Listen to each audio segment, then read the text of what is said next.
Apis, Persian thy gods are good to thee. Try yet again, O Captain. Double or quits? No more, not in the vein.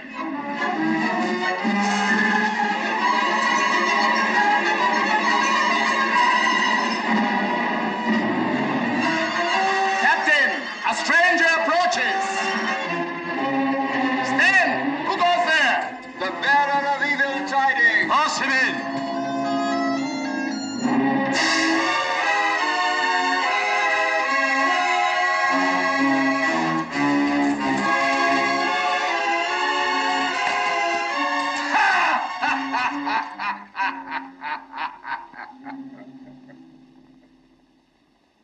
Who art thou that laughest in the house of Cleopatra the queen, and in the teeth of Belzanor, the captain of her guard? I am Belafris, descended from the gods. Hail, cousin. Hail, cousin. All the queen's guards are descended from the gods, save myself. I am a Persian, descended from many a king. Hail, cousins. Hail, mortal. You have been in battle, Belafris, and you are a soldier among soldiers. You will not let the queen's women have the first of your tidings. I have no tidings, except that we shall all have our throats cut presently. Women, soldiers, and all. I thought so. Tell us what befell. Tell us. Know then that I serve in the guard of the Temple of Ra here in Memphis. We went to Alexandria to inquire of King Ptolemy how we of Egypt should deal with the Roman Pompey, newly come to our shores after his defeat by Caesar at Pharsalia. Caesar defeated Pompey? Does Roman then fight Roman? Even as Egyptian fights Egyptian. What did you learn from the queen's brother Ptolemy, the pretender?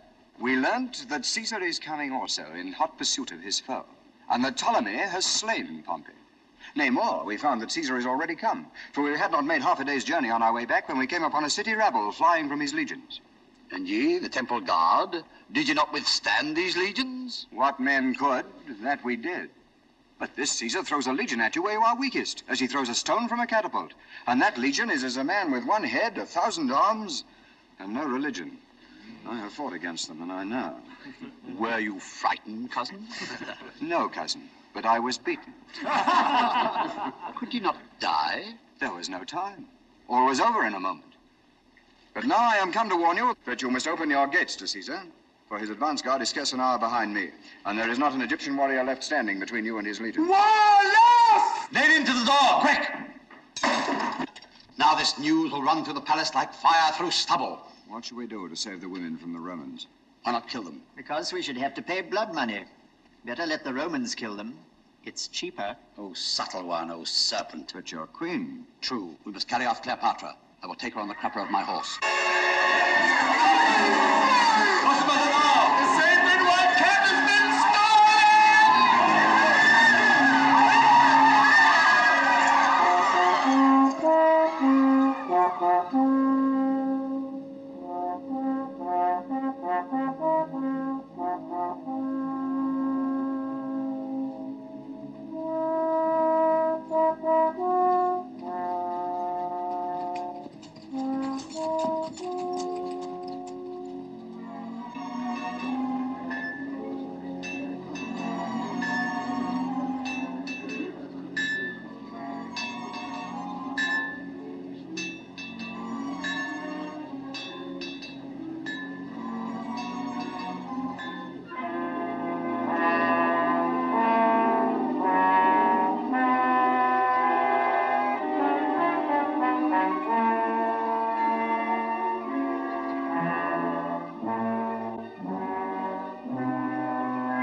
Sphinx, salutation from Julius Caesar. I have wandered in many lands, seeking the lost region from which my birth into this world exiled me. and the company of creatures such as I myself. I found flocks and pastures, men and cities, but no other Caesar. No heir native to me, no man kindred to me. None who can do my day's deed or think my night's thought. In the little world yonder, Sphinx, my place is as high as yours in this great desert. Only I wander, and you sit still. I conquer, and you endure. I work and wonder. You watch and wait. Sphinx, you and I, strangers to the race of men, are no strangers to one another. Have I not been conscious of you and of this place since I was born? Rome is a madman's dream. This is my reality. My way hither was the way of destiny. But I am he of whose genius you are the symbol. Part brute, part woman, and part God. Nothing of man in me at all. Have I read your riddle, Sphinx? Old gentleman. Immortal gods. Old gentleman, don't run away. Old gentlemen, don't run away. This to Julius Caesar. Oh, gentlemen.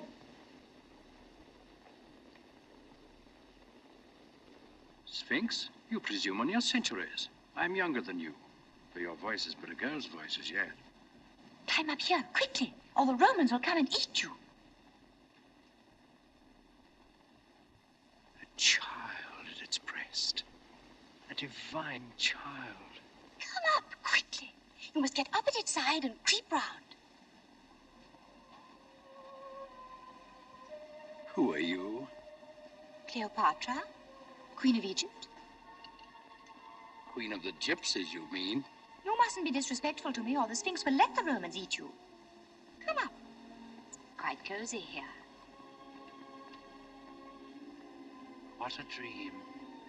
What a magnificent dream. Only let me not wake. Take care. That's right. Now, sit down. You may have the other paw. It is very powerful and will protect us. But it wouldn't take any notice of me or keep me company. I'm glad you've come. I was very lonely. Did you happen to see a white cat anywhere? Have you lost one? Yes, the sacred white cat. Isn't it dreadful? I brought him here to sacrifice him to the Sphinx.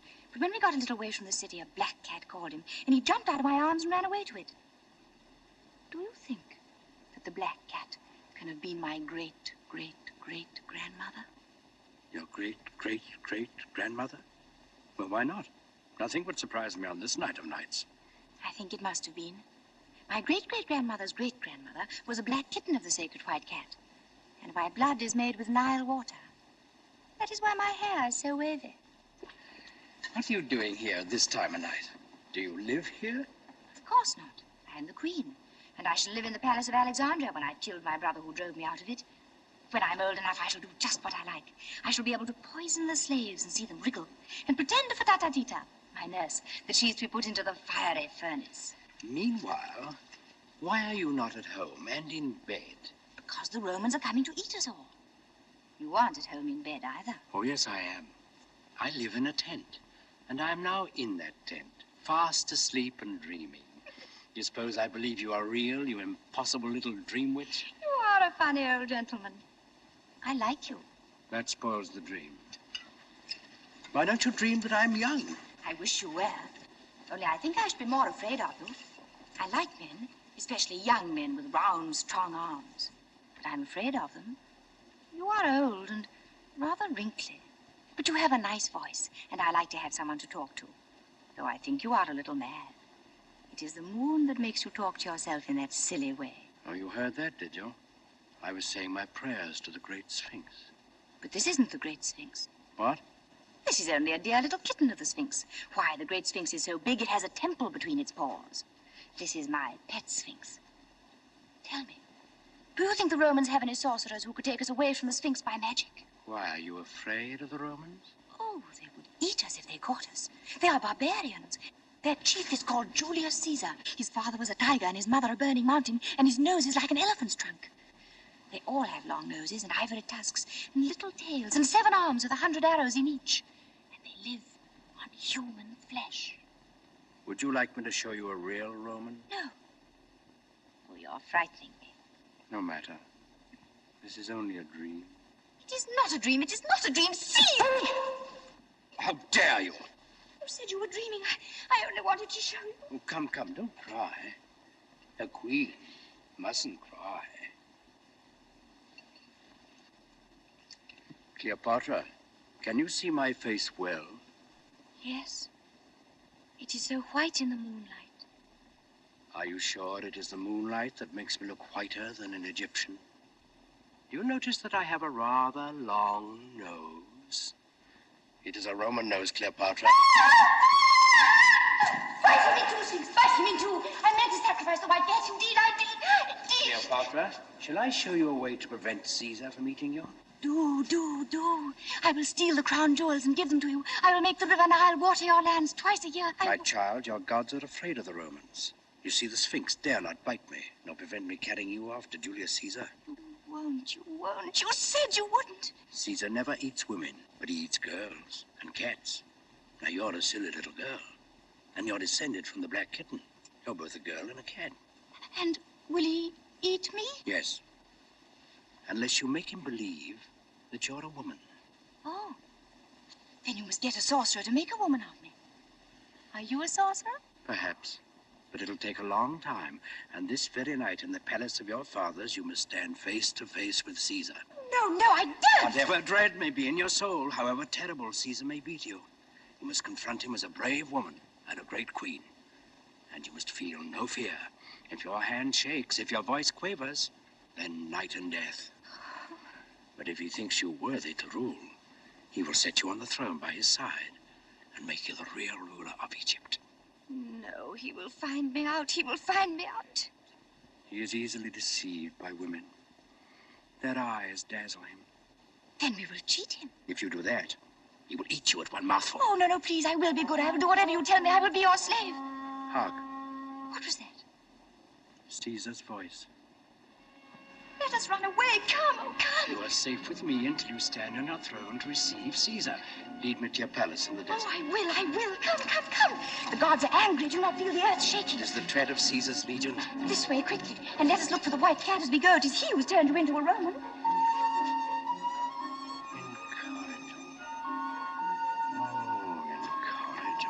Oh, incorrigible. Come.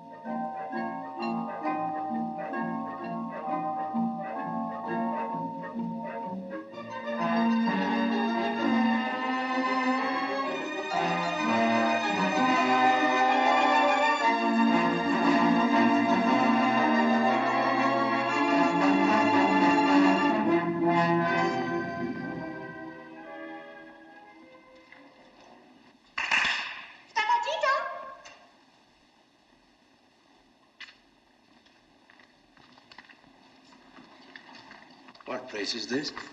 This is where I sit when I'm allowed to wear my crown and robes. Tita!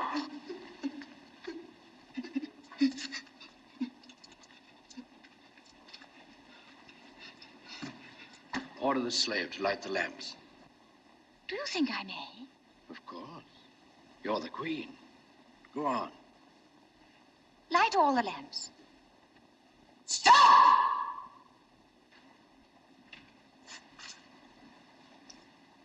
Who is this you have with you? How dare you order the lamps to be lighted without my permission? Who is she? Tita. Chief I nurse. speak to the queen.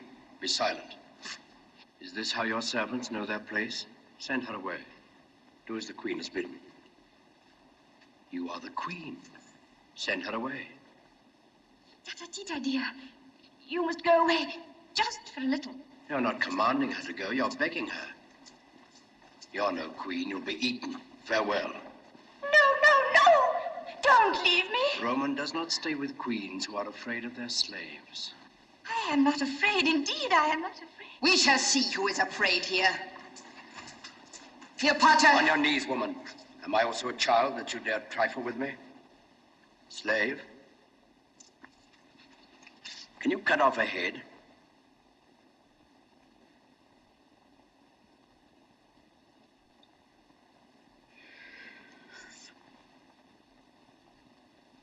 Have you remembered yourself, mistress? O Queen, forget not thy servant in the days of thy greatness. Go. Be gone. Go away. Give me something to beat her with. So, you scratch kitten, do you? It must be somebody. I will beat him.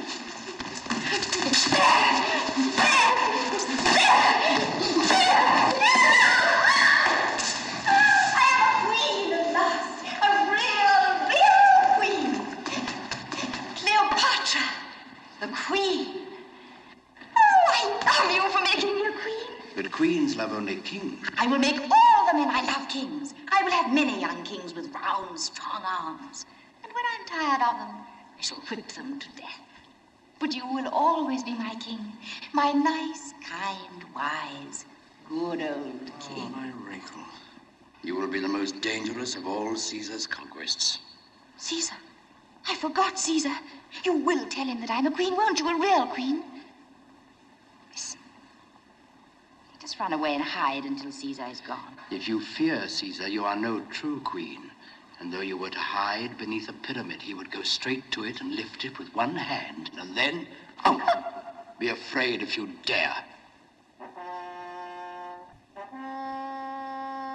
Caesar approaches the palace of Cleopatra. Oh.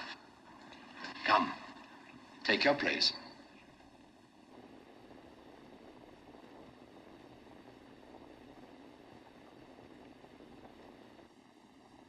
Oh there, Tita Tota. How'd you call your slaves? Clap your hands.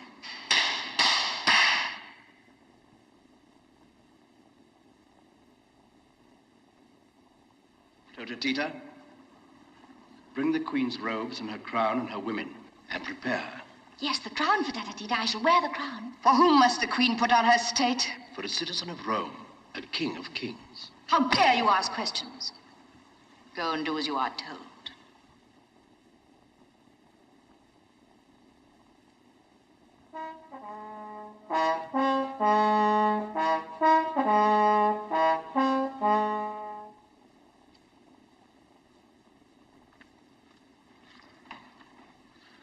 Of all the Queen's women, these two alone are left. The rest have fled. Two are enough. For Caesar generally has to dress himself.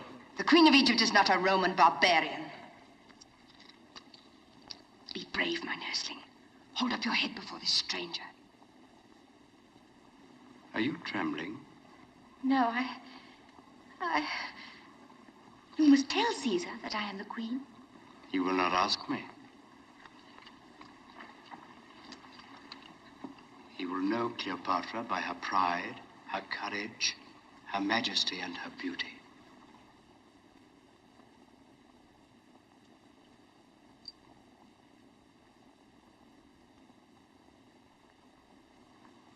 Is it sweet or bitter to be a queen, Cleopatra?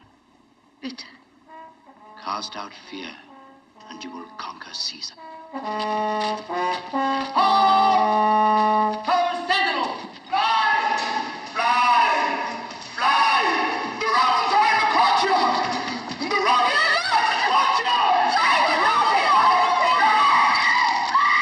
The queen must face Caesar alone. Answer, so be it. So be it. Good. You are my nursling. You have said so be it, and if you die for it, you must make the Queen's word good. Now, if you quail...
our second in command, Rufio. This city is Alexandria. Remember that. Alexandria, the capital of Egypt.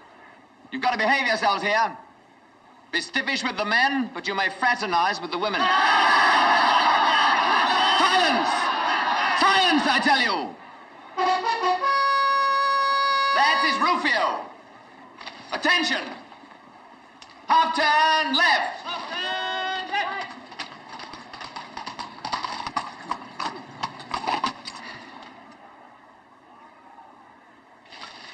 Centurion. Sir. See that building? That's the Royal Palace.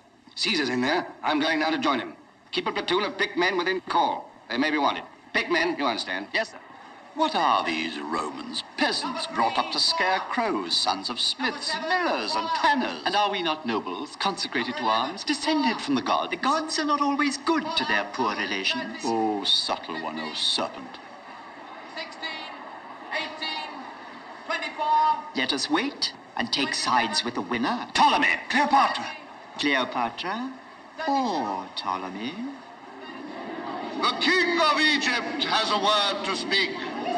Peace for the king's word! Take notice of this, all of you. I am the firstborn son of Oletes, the flute blower, who was your king. My sister Berenice drove him from his throne and reigned in his stead. But... The gods would not suffer. Yes, the gods would not suffer. The gods... Impiety. I forget what the gods would not suffer. The king wished to say the gods would not suffer the impiety of his sister to go unpunished. Yes, I remember the rest of it. Therefore the gods sent a stranger, one Mark Antony, a Roman captain of horsemen, across the sands of the desert, and he set my father again upon the throne. Now? And now that my father is dead, my sister Cleopatra would snatch the kingdom from me and reign in my place. But the gods would not suffer. Will not maintain. Oh, yes, will not maintain such iniquity, but with the help of the witch, Patata Tita, she has cast a spell on the Roman Julius Caesar to uphold her false pretense to rule Egypt. Take notice, then, that I will not suffer. I will not suffer. What is it that I will not suffer now? The king will not suffer a foreigner to take from him the throne of our Egypt. Tell the king, Achilles, how many soldiers and horsemen follow Julius Caesar? But 2 Roman legions, O king, 3,000 soldiers, and scarce 1,000 horsemen.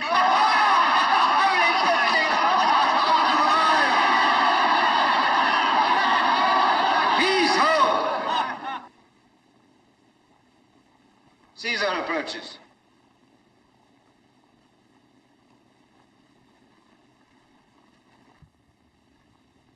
The king permits the Roman commander to enter.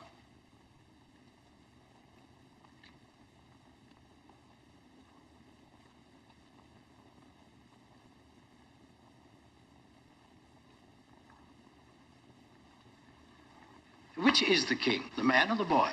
I am Pothinus, the guardian of my lord, the king. So you're the king. Dull work at your age. Eh?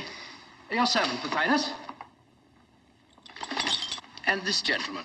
Achilles, the king's general. Ah, a general. I am a general myself, but I began too old. Health and many victories, Achilles. As the gods will, Caesar. And you, sir, are... Theodotus, the king's tutor. So, you teach men how to be kings, Theodotus. That is very clever of you. And, this place? The council chamber of the chancellors of the king's treasury, Caesar. That reminds me. I want some money. The king's treasury is poor, Caesar. Yes, I noticed there is but one chair in it. Bring a chair there, some of you, for Caesar. Caesar? Oh, no, my boy. That is your chair of state. Sit down. Sit down.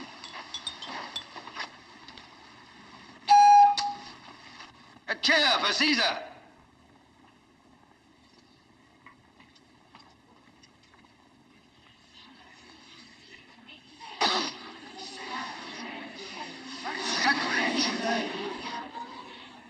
Sit on that, Caesar. Oh, I forgot. I had not made my companions known to you, Pothinus. This gentleman is Rufio, my comrade in arms.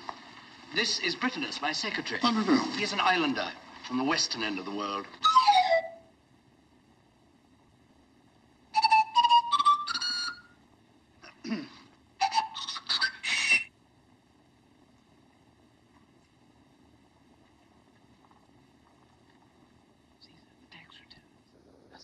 As you predicted. Now, Pothinus, to business. I want 16,000 talents.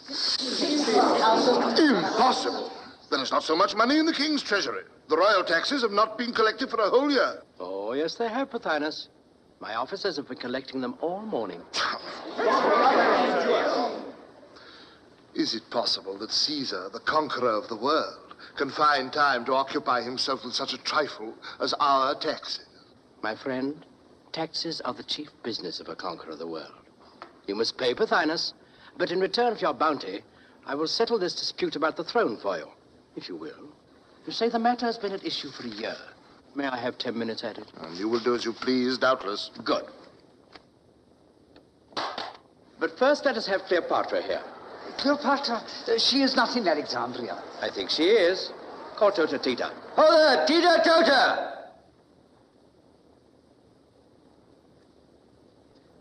Who pronounces the name of Tata Tita, the Queen's chief nurse? No one can pronounce it Tota, except yourself. Where's your mistress? Will the Queen favor us with her presence for a moment?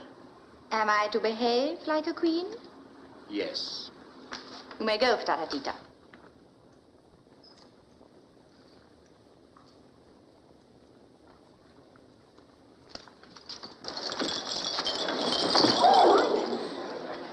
Caesar, this is how she treats me always. If I am king, why is she allowed to take everything from me? You are not to be king, you little crybaby. You are to be eaten by the Romans. Come here, my boy, and stand by me.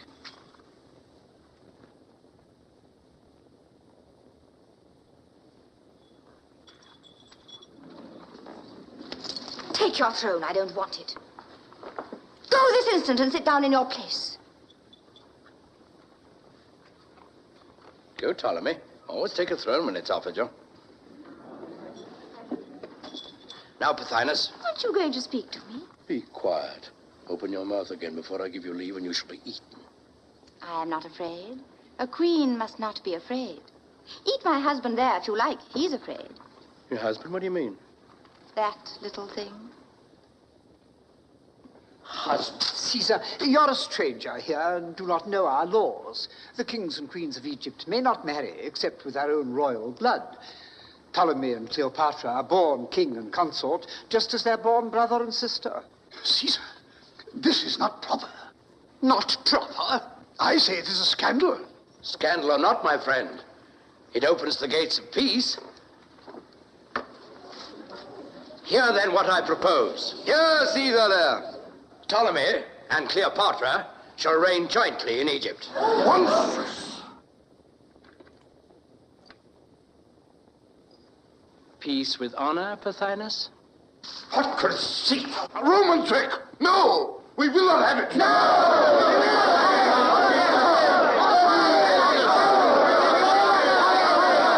Caesar, be honest! The money you are demanding is the price of our freedom. Take it, and leave us to settle our own affairs. Yes, go back to your own country. Egypt belongs to us, not to you. Egypt for the Egyptians! For the Egyptians! Do you forget there's a Roman army of occupation here, left by Aulus Gabinius when he set up your toy king for you? And now, under my command, I am the Roman general here, Caesar. And also the Egyptian general, eh? That is so, Caesar. So you can make war on the Egyptians in the name of Rome, and on the Romans, on me, if necessary, in the name of Egypt. That is so, Caesar. And which side are you on at present, if I may presume to ask, General? On the side of the right, and of the gods. How many men have you? That will appear when I take the field. Are your men Romans? If not, it doesn't matter how many there are. We shall see, my friend. It is useless to try to bluff us, Rufio. Caesar has been defeated before, and he may be defeated again. What can you do with 4,000 men? And what can you do without money? Away with you. Go back to your den. Away with you! Out of our country! Caesar, why do you let them talk to you like that? Are you afraid? Well, my dear, what they say is quite true. But if you go away, I shall not be queen. I shall not go away until you are queen.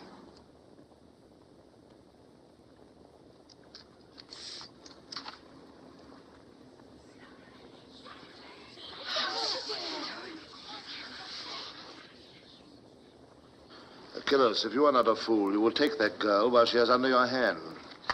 Why not take Caesar as well, Achilles? Well said, Rufio. Why not? Try it, Achilles. Try it. Yes, take Caesar and hold him.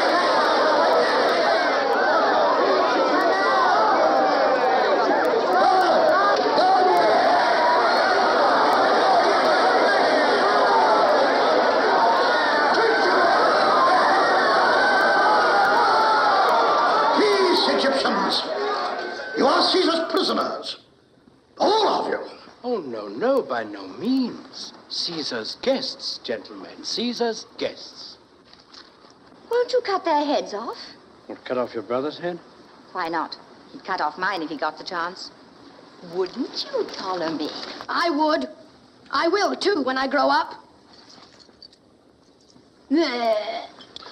Caesar, if you attempt to detain us... You will succeed, Egyptian. Make up your mind to that. The road to Rome is open, and you shall travel it, if Caesar chooses. I could do no less, Pothinus, to secure the retreat of my own soldiers. I am accountable for every life among them. I am the king's guardian. I stand on my right here. Where is your right? It is in Rufio's scabbard, my friend. I may not be able to keep it there much longer. And this is Roman justice. Not Roman gratitude, I hope. Is Caesar's life of so little account to him that he forgets that we have saved it? My life, is that all? Your life, your laurels, your future. I can call a witness to prove that but for us, the Roman army of occupation led by Pompey, the greatest soldier in the world, would now have Caesar at its mercy. Ho there, Lucius Septimius! Come forth and testify before Caesar. No. No. Yes, I say. Let the military tribune bear witness. Lucius Septimius!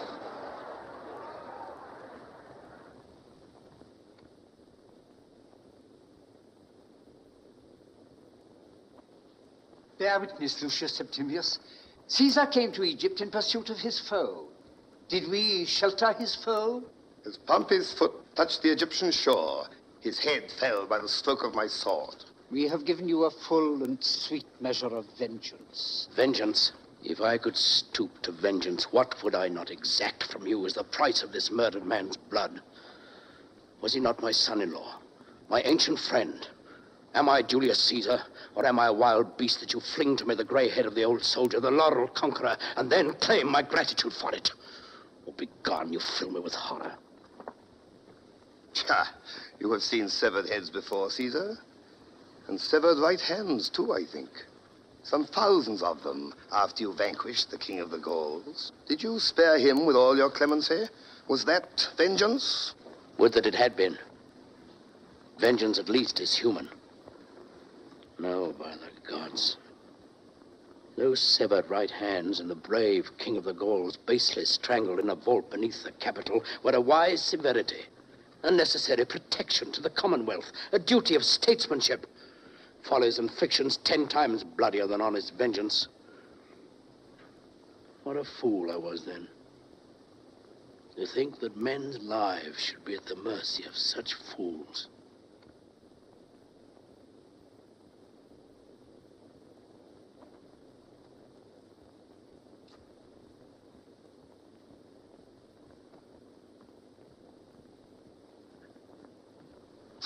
Lucius Septimius, pardon me. Why should the slayer of the king of the Gauls rebuke the slayer of Pompey? You are free to go, all here in this palace. Free? Achilles, his army, renegades and all? Free, Rufio. Lucius Septimius, you're free to go with the rest. Or stay if you will, and I'll find a place for you in my service. The odds are against you, Caesar. I go.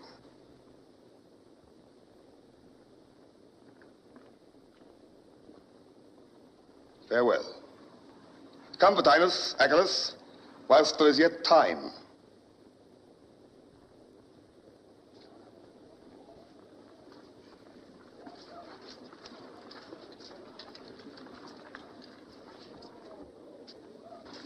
Do you suppose he'd let us go if he had our heads in his hands? Caesar, this is not good sense. Your duty to Rome demands that her enemies should be prevented from doing further mischief. It's no use talking to him, Britannicus. You may save your breath to cool your porridge. But mark this, Caesar. Clemency is very well for you. What is it for your soldiers who have to fight tomorrow the men you spared yesterday? You may give what orders you please, but I, for one, will take no prisoners. I'll kill my enemies in the field. Then I shall never have to fight them again. Now, with your leave, I'll see these gentry off the premises. What? Have they left the boy alone? Shame, shame. Come, Your Majesty.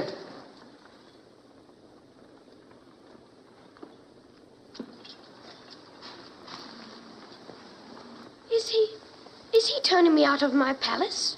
You're welcome to stay if you wish. Go, my boy, I'll not harm you. But you'll be safer away among your friends. Here you're in the lion's mouth. It's not the lion I fear, but the jackal. Brave boy. Little silly. You think that very clever. Britannicus, attend the king. Give him in charge of that Pothinus fellow.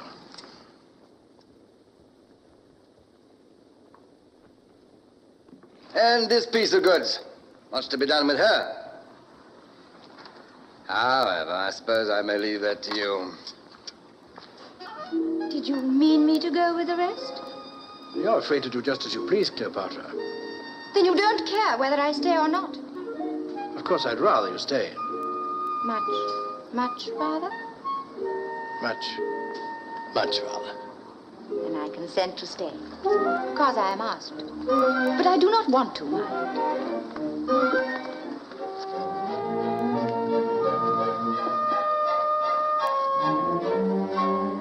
That is quite understood. Tota Tita! My name is not Tota Tita. It is Tata Tita. Well, Fata Fita will forgive the erring tongue of a Roman. Tota, the Queen will hold state here in Alexandria, engage women to attend upon her, and do all that is needful. Am I then the mistress of the Queen's household? No. I am mistress of the Queen's household.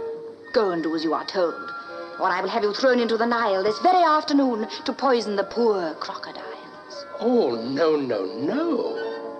Oh, yes. You are very sentimental, Caesar. But you are clever. And if you do as I tell you, you will soon learn how to govern.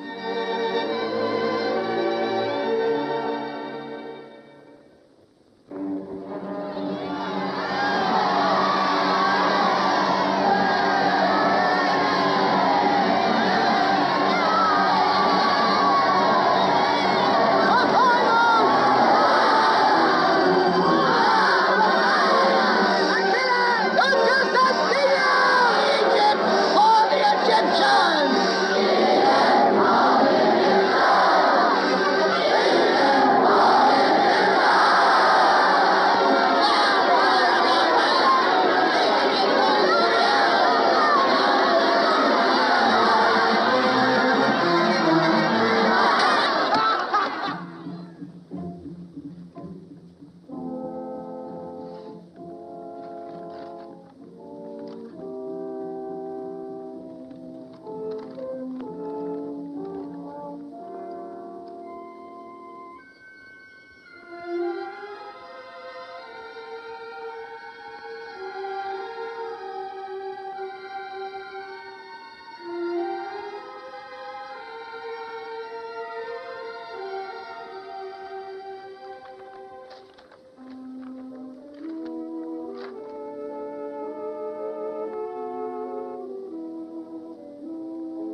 barley water, Caesar.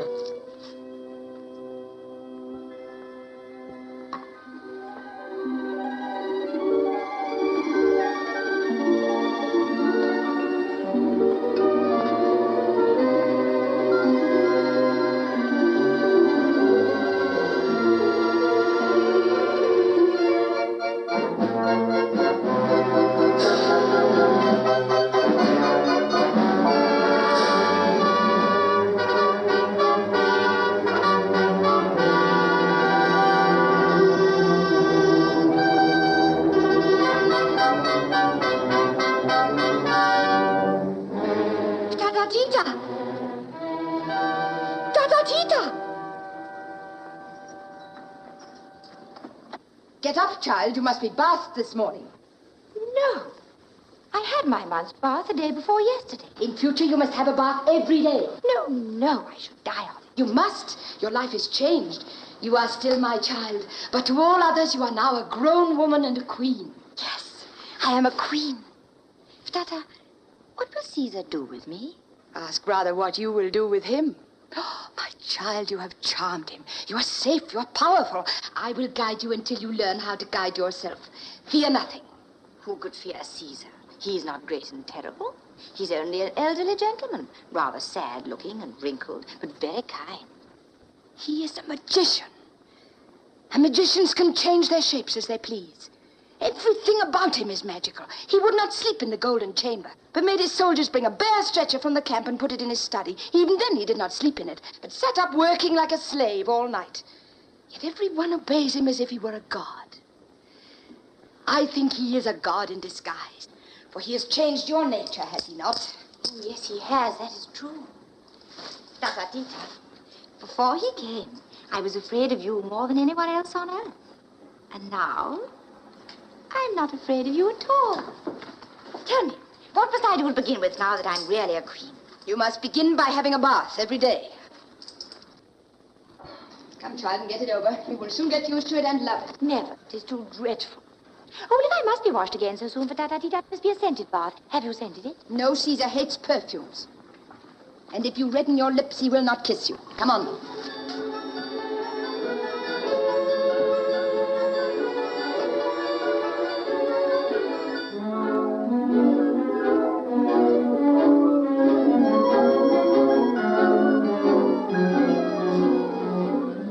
He must indeed be a god. For only a god could be so unlike a man.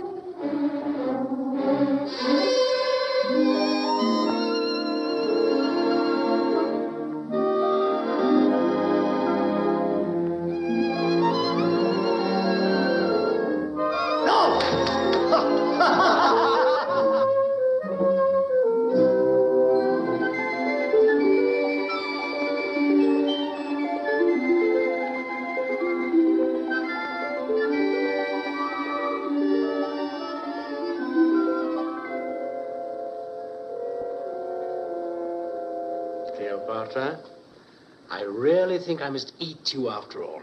You mustn't talk to me now as if I were a child. You have been growing up since the Sphinx introduced us that night. I think you know more than I do already. No, that would be very silly of me. Of course I know that, but... Are you angry with me? No. Then why are you so thoughtful? I have work to do.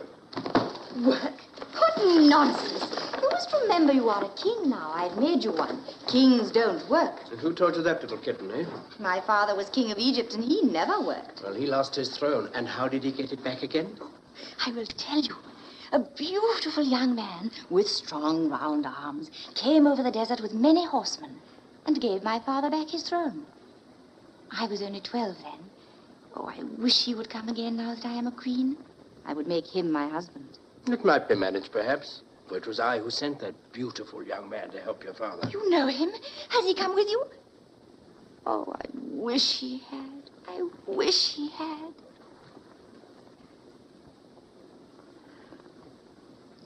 He is many, many years younger than you, is he not? He is somewhat younger. Would he be my husband, do you think, if I asked him? Very likely. But I shouldn't like to ask him. Could you not persuade him to ask me without knowing that I wanted him to? My poor child. Why do you say that as if you were sorry for me? Does he love anyone else? I'm afraid so. Then I shall not be his first love. Not quite the first. He is greatly admired by women. Oh, I wish I could be the first. But if he loves me, I will make him kill all the rest. Tell me, is he still beautiful? Do his round, strong arms shine in the sun like marble? He is in excellent condition, considering how much he eats and drinks. Oh! You mustn't say common earthly things about him. I love him. He is a god. What is his name? His name is Mark Antony. Mark Antony. Mark Antony. Mark Antony. What a beautiful name. Oh, I love you for sending him to help my father. You must run away for a little and send my secretary to... No. I want to stay and hear you talk about Mark Antony. But if I don't get to work, Pothinus and the rest of them will cut us off from the harbor, and then the road to Rome will be blocked. No matter. I don't want you to go back to Rome. But you want Mark Antony to come from it? Oh, yes, I forgot. Go quickly, Caesar, and keep the way over the sea open for my Mark Antony.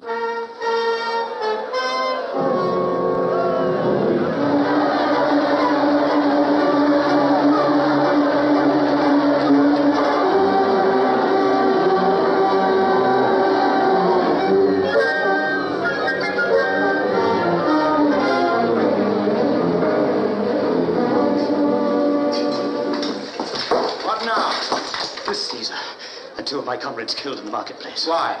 There's an army come to Alexandria, calling itself the Roman army. The Roman army of occupation. Commanded by one Achilles. Well? The citizens rose against us when the army entered the gates. They set upon us. I cut my way out. Good, I'm glad to see you alive. Rufio, we're besieged. What, already? Caesar! Yes, I know. Combat, give the word to turn out on the beach and stand with the boats. Get your wounded tended to. Britain, let's go with it. Rufio? We have some ships in the West Harbor. Burn them. Burn them? Take every boat we have in the East Harbor and seize the Pharos, that island with the lighthouse. Leave half our men behind to hold the beach and the key outside this palace. That's the way home to Rome. For the rest, Egypt for the Egyptians.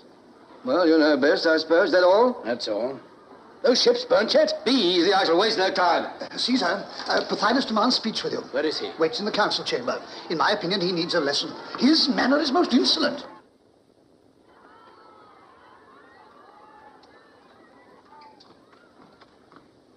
Well, Pothinus?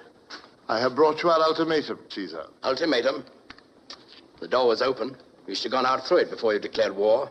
You're my prisoner now. Aye, your prisoner. Do you know that King Ptolemy, with an army outnumbering your little troop by 100 to 1, is in possession of Alexandria? Well, get out of here if you can. And tell your friends not to kill any more Romans in the marketplace. Otherwise, my soldiers, who do not share my celebrated clemency, will probably kill you. Pass the word to the guard. Pothinus is now prisoner. Bitterness, fetch my armor.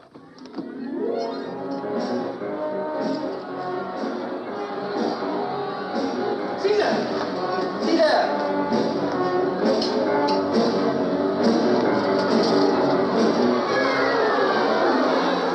What? The ship's ablaze already? Impossible. It's not my doing. The Egyptians have saved me the trouble. They've captured the West Harbor. In the East Harbor, the lighthouse, Rufio.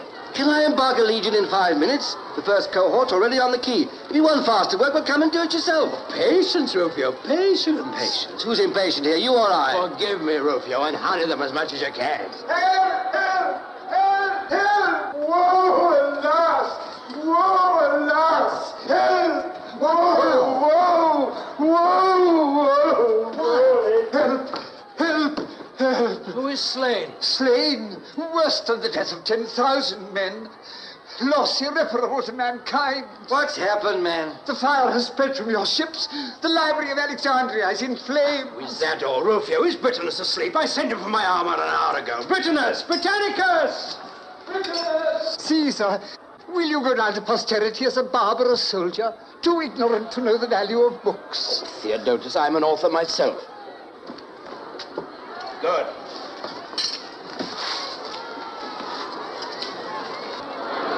What is burning there is the memory of mankind. A shameful memory. Let it burn. Would you destroy the past? Aye, and build the future with its ruins. Hearken to me, Theodotus, teacher of kings. I cannot spare you a man nor a bucket of water just now, but you shall pass freely out of the palace. Away with you to Achilles. Borrow his legions to put out the fire. Caesar, posterity will bless you. Will you stay to talk whilst the memory of mankind is burning? Sentry, pass Theodotus out. Away with you! Away with you! I must save the library. What's this? You let him go? More clemency. I have let him go to save the library. We must respect literature, Rufio. Folly on folly's head. Besides, every Egyptian we imprison means imprisoning 2 good Roman soldiers to guard him, eh?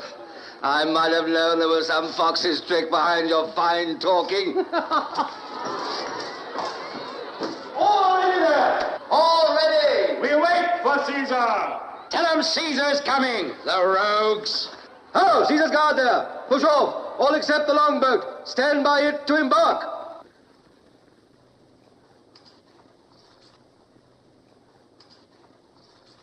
I am going to dress you, Caesar. Sit down. Caesar, this is not proper. These Roman helmets are so becoming.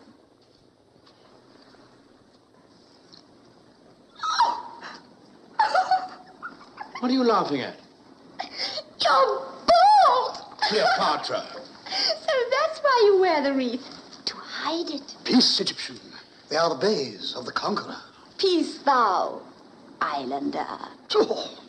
You should rub your head with strong spirits of sugar, Caesar. That will make it grow. Cleopatra, do you like to be reminded that you're very young? No. Rather do I like to be reminded that I'm middle-aged. Now.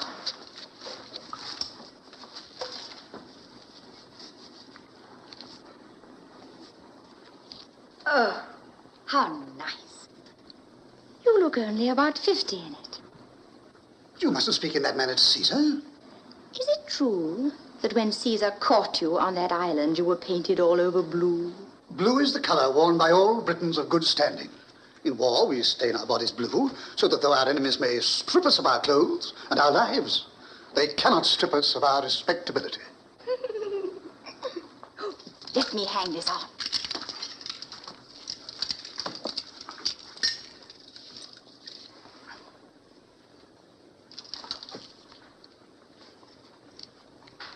Now, you look splendid.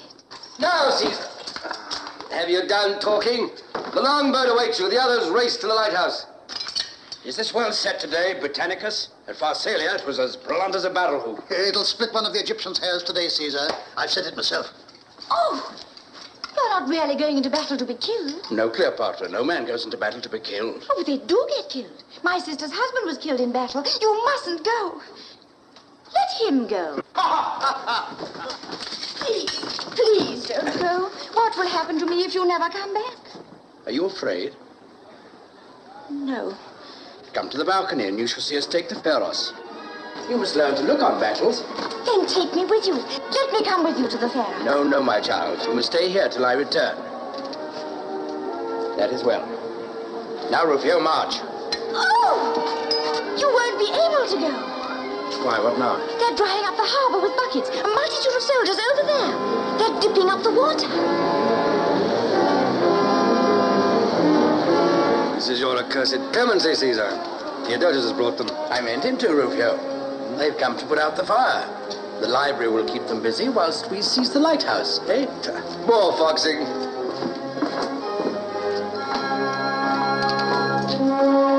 Caesar! Cleopatra, if all goes well, I shall be back this evening.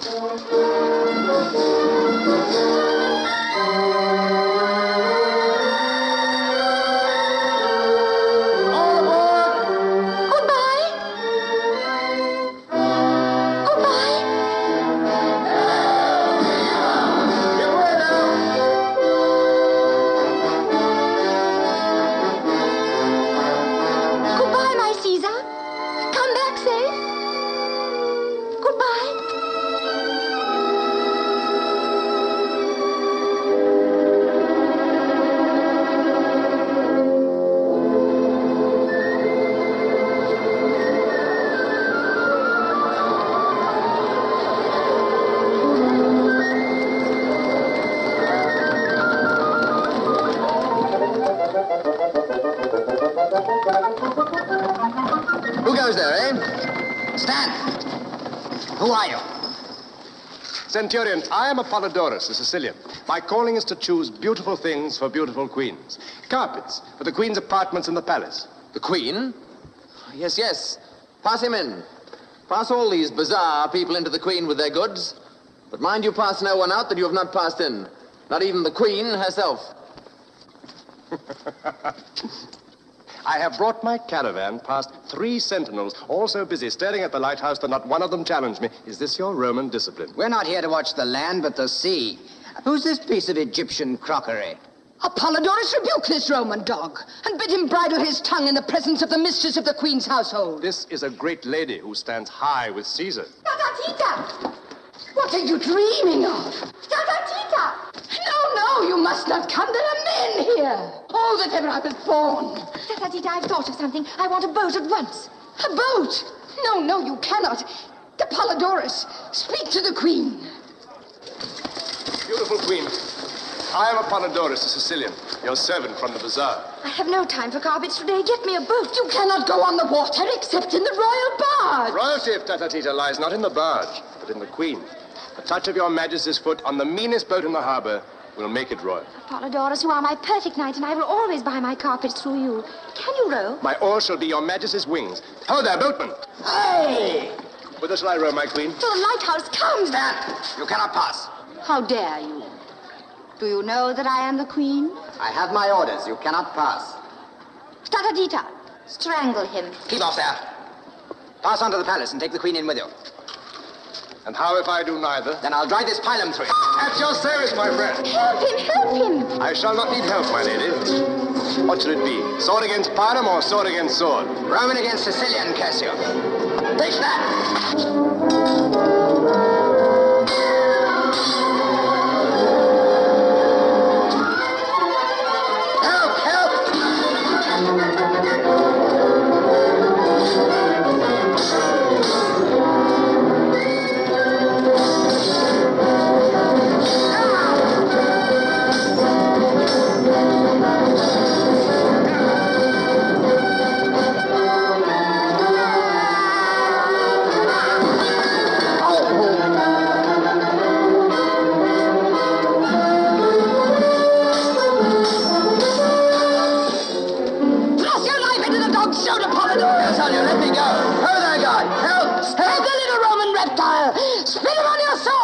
What is this? Make your report, soldier. This old woman's dangerous. She's as strong as 3 men. Centurion, he would have slain the queen. So I would sooner than let her pass. Cleopatra, I am loath to offend you, but without Caesar's express orders, I dare not let you pass beyond the Roman lines. You must withdraw into the palace and examine your carpets there. I will not. I am the queen. Caesar doesn't speak to me as you do. Have Caesar's centurions changed manners with his scullions? I do my duty. That is enough for me. Majesty, when a stupid man is doing something he is ashamed of, he always declares it his duty. As for you, Apollodorus, you may thank the gods you are not nailed to the palace door with a pilum for your meddling. Is this woman your wife? Jupiter, no! Not that the lady is not a very striking figure in her own way, but she is not my wife. Roman, I am Tatatita, the mistress Keep your hands off my men, mistress, or I'll have you pitched into the harbor though you were as strong as 10 men. We shall see whom Isis loves best. Her servant Tatatita or a dog of a Roman. 2 more men to this post here. See that no one leaves the palace but this man and his merchandise. If he draws his sword again, kill him.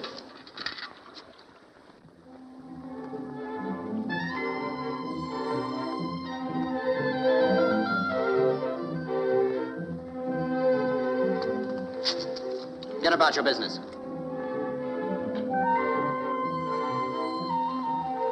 You ought to know better. Off with you.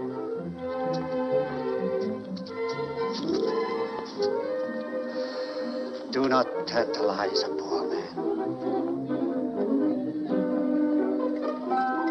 Well, the queens, the centurion is still at hand.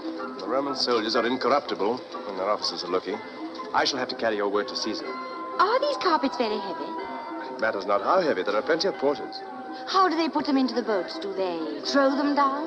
Not into the small boats, Majesty. It would sink them. Not into that man's boat, for instance. No, too small.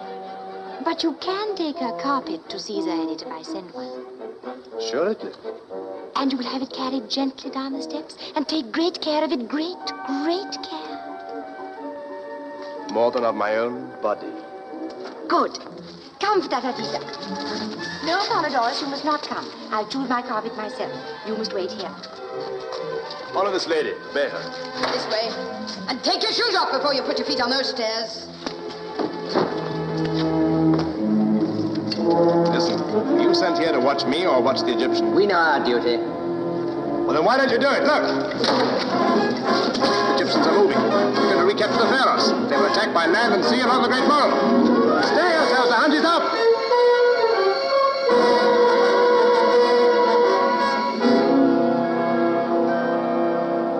Centurion, reinforce the platoons on the mole. Yes, sir.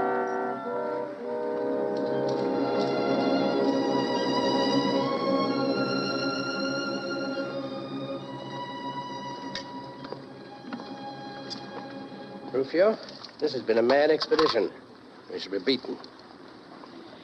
The Egyptians cannot be such fools as not to storm the barricade and swoop down on us here before it is finished. It's the first time I've ever run an avoidable risk. I shouldn't have come to Egypt. An hour ago, you were all for victory. Yes, I was a fool. Rash, Rufio. Boyish. Boys, not a bit of it. Yeah. What are these for? Eat. That's what's the matter with you. When a man comes to your age, he runs down before the midday meal. Want to eat and drink. And take another look at our chances. My age? Yes, I'm an old man. Worn out now. Quite true, Rufio. Now, Achilles is still in his prime. Ptolemy is a boy. Well, every dog has his day. I've had mine. I cannot complain. These dates aren't bad, Rufio. That's my old Caesar. It's a great war. Now we've got rid of the women.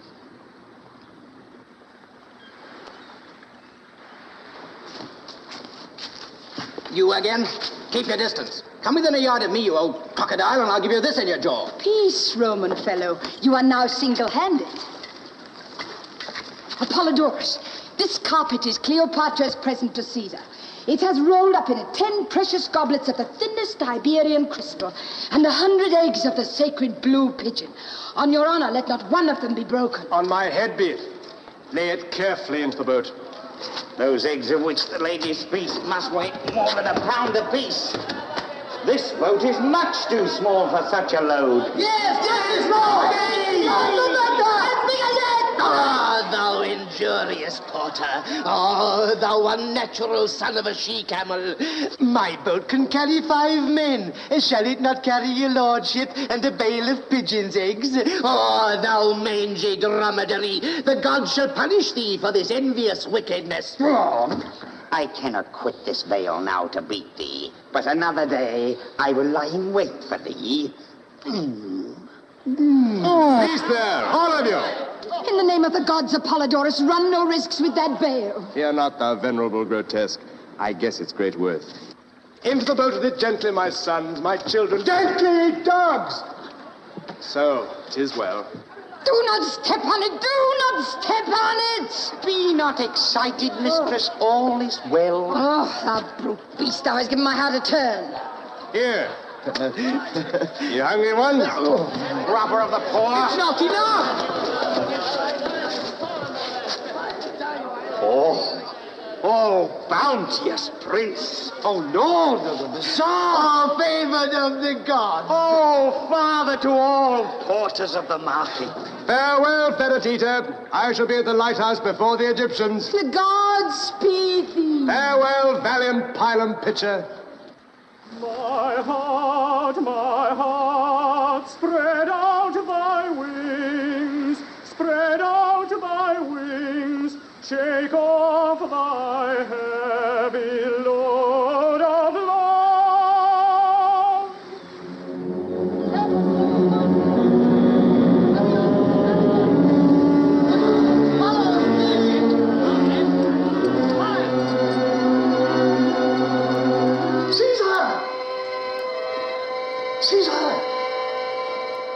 Caesar!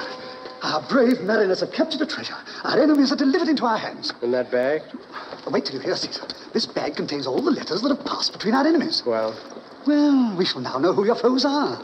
The name of every man who's plotted against you since you crossed the Rubicon may be in these papers, for all we know. Put them in the fire.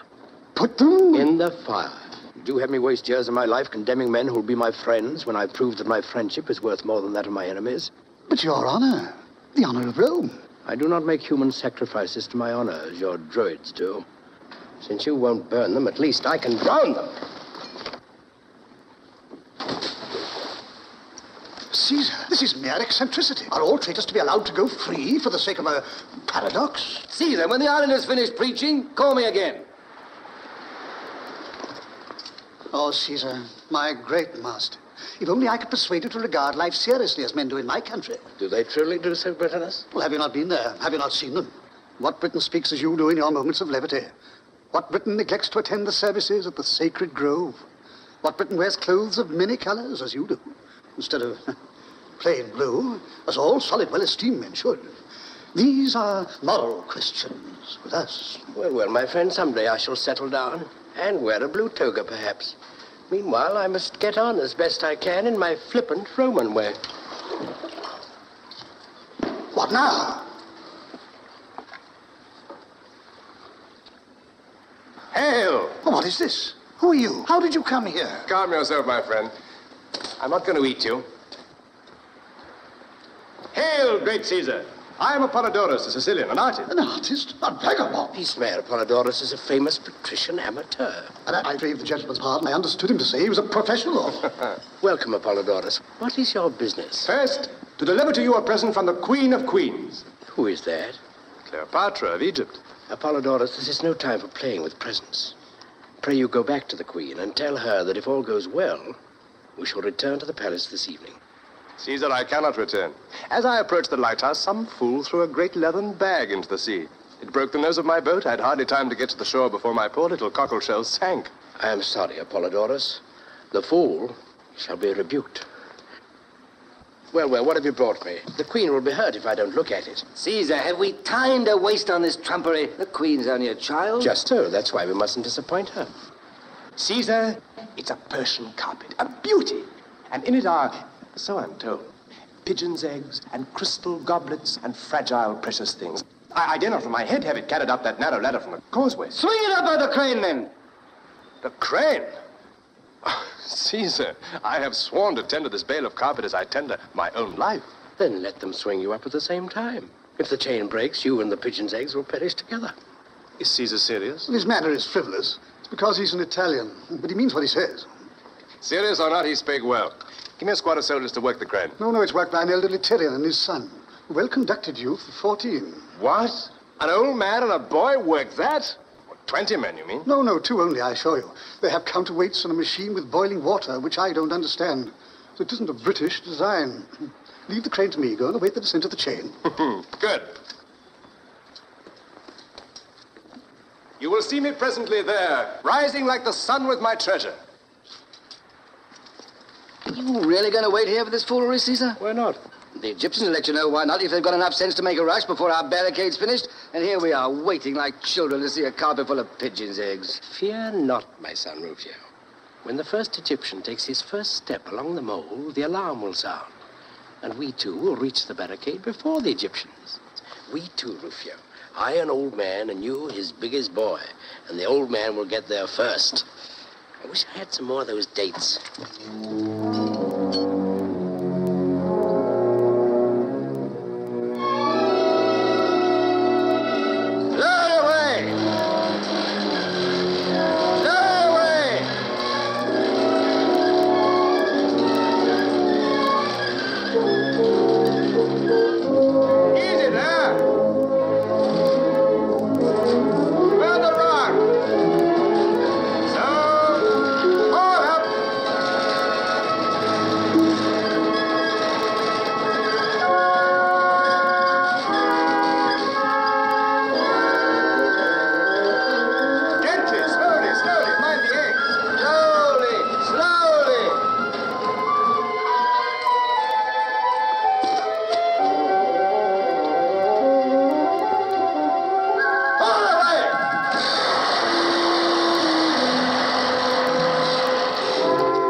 Stand off, my friends. Let Caesar see. Nothing but a heap of shawls. Where are the pigeons' eggs? Approach Caesar and search for them in the shawls. Treachery. Stand back, Caesar. I saw shawls move. There's something alive in there. Oh, it's a serpent. There, Caesar thrust his hand in where the serpent moves. Treacherous dog. Please put up your swords. Apollodorus, your serpent seems to breathe very regularly. Why, this is a pretty little snake. Let's have the rest of you. Thanks, Mother. Oh, Caesar. A man stood on me in the boat, and then a great sack or something fell upon me out of the sky. Then the boat sank, and then I was swung up into the air and bumped down. Well, never mind. Here you are, safe and sound at last. Aye, now that she's here, what are we going to do with her? But, Caesar, this is not proper. She cannot stay here without the companionship of some matron. Shocking. Aren't you glad to see me? Yes, I'm very glad. Rufio is very angry, and Britannicus is shocked. You can have their heads cut off, can't you? Wouldn't be so useful with their heads cut off as they are now, my seabird. We shall have to go away presently and cut off some of your Egyptians' heads. How you like being left here with a chance of being captured by the little brother of yours if we're beaten, eh? You mustn't leave me alone, Caesar. You will not leave me alone, will you? What?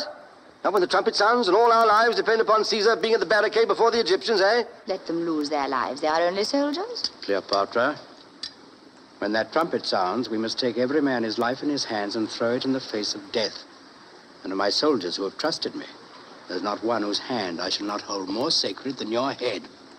Apollodorus, take her back to the palace. By a dolphin, Caesar, to cross the seas with young ladies on my back. My boat is sunk. Yours are either at the barricade or have returned to the city. Doesn't matter. I will not go back. Nobody cares for me. Oh, Cleopatra. You want me to be killed. My poor child, your life matters little here to anyone but yourself. Come, Rufio. Caesar, do not leave me. Caesar, we are cut off. The Egyptians have landed from the western harbor between us and the barricade. Rufio, my men of the barricade are lost. I've murdered them. Aye, that's what comes of fooling with this girl here.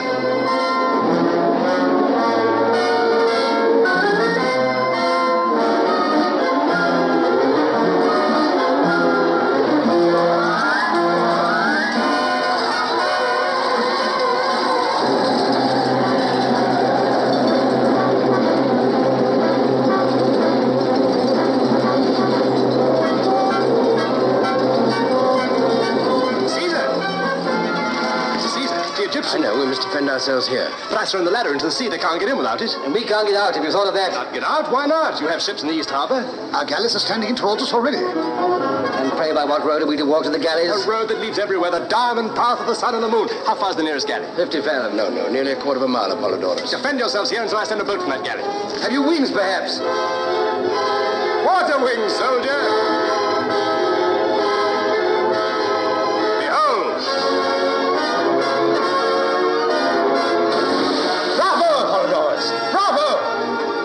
Jupiter, I will do that too, prisoners.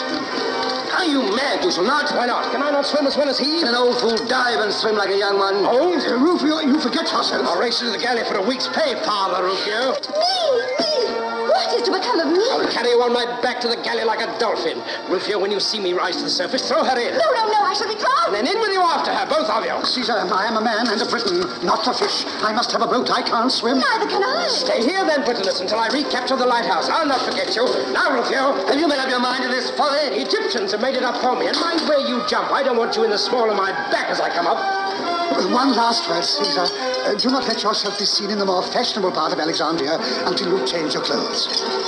Oh, Apollodorus! The fight is on the blue above! Is purple on the green below! Let me see! He's reached the ground! Ow!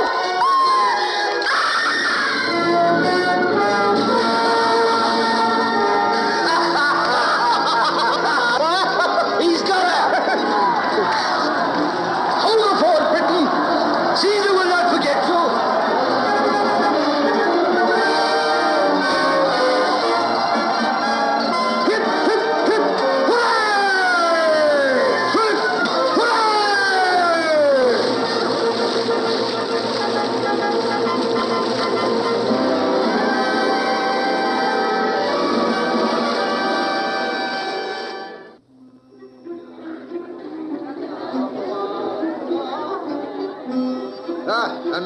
banquet? In Caesar's honor?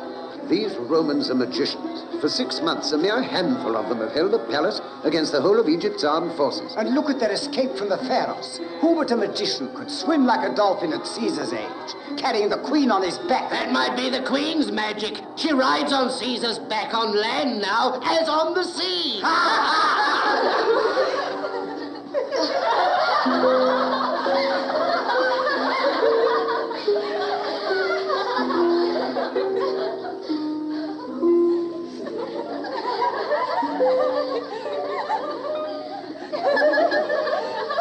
You laugh.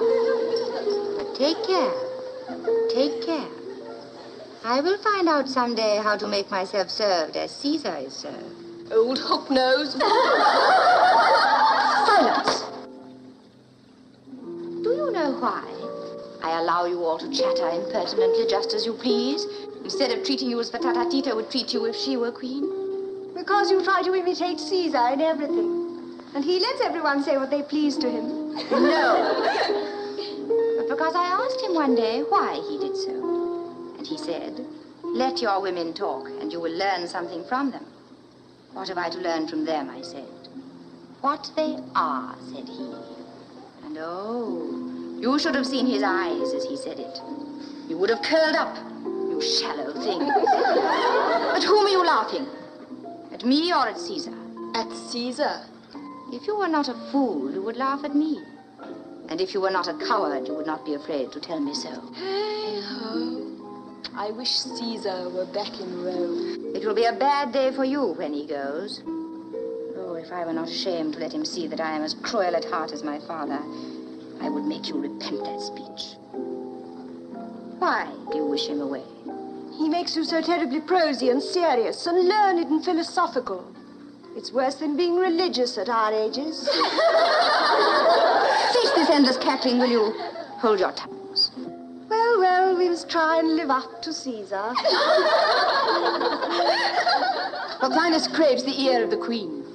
I suppose he has bribed you to admit him to me? Now, by my father's gods. Have I not told you not to deny things? You all sell audiences to the queen, as if I saw whom you please and not whom I please.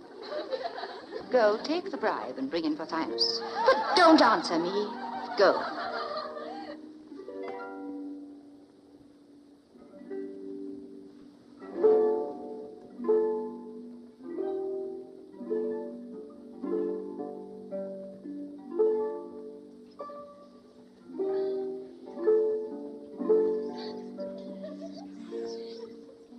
I want to learn to play the harp with my own hands.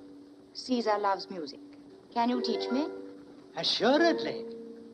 I and no one else can teach the queen. All other teachers are quacks. I have exposed them repeatedly. Good, you shall teach me. How long will it take? Not very long, only 4 years.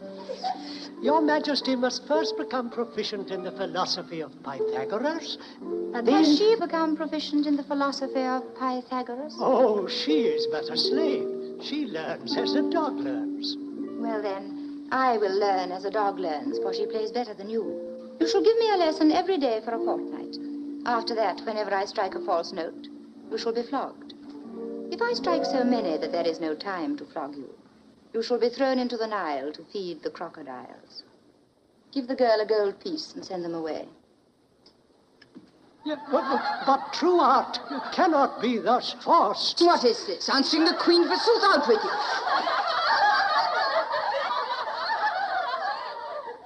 Well, Pothinus, what is the latest news from your rebel friends? I am no friend of rebellion, and a prisoner does not receive news. You are no more a prisoner than I am, than Caesar is. These 6 months we've been besieged in the palace by my subjects. You are allowed to walk on the beach among the soldiers. Can I go further myself? Or can Caesar? You are but a child, Cleopatra, and do not understand these matters. I see you do not know the latest news, Pothinus. What is that? That Cleopatra is no longer a child. Shall I tell you how to grow much older and much, much wiser in one day? I should prefer to grow wiser without growing older. Well, go up to the top of the lighthouse and get someone to take you by the hair and throw you into the sea. She is right, Pothinus. You will come to the shore with much conceit washed out of you. Begone,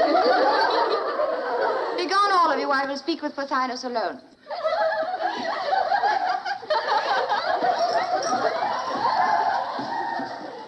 What are you waiting for? It is not meet that the queen remain alone. Must I sacrifice you to your father's gods, Fatatita, to teach you that I am Queen of Egypt and not you? You are like the rest of them. You want to be what these Romans call a new woman. Now, Pothinus, why did you bribe Fatatita to bring you hither? Cleopatra, what they tell me is true. You are changed. Do you speak with Caesar every day for 6 months, and you will be changed? It is common talk that you are infatuated with this old man. Infatuated? What does that mean? Made foolish, is it not? Oh, no, I wish I were. Wish that you were made foolish? How so? When I was foolish, I did what I liked. Now that Caesar has made me wise, it is no use my liking or disliking. I do what must be done and have no time to attend to myself.